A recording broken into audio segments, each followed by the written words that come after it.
Also new at 10, a devastating virus linked to birth defects discovered in New Mexico.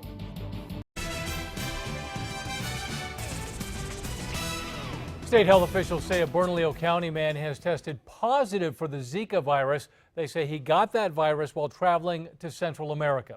News 13's Candace Hopkins is live in the Newsplex with how the state is handling this case. Candace?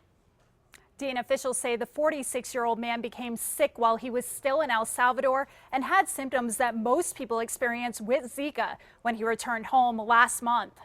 Typically, people experience a mild rash, maybe some joint pains, some red eyes, conjunctivitis, and sometimes fever, headache, or muscle pain.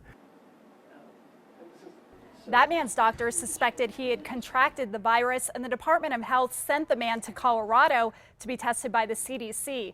Those test results just came back positive. Officials say the man is doing fine now, but they did caution him about the possibility of spreading the virus through sexual activity. They say there is no reason to believe anyone else has been infected because the man contracted the virus in Central America, and no mosquitoes here in New Mexico have tested positive for carrying it.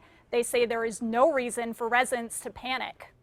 The risk for Zika in New Mexico is absolutely minimal for the people who live here in New Mexico.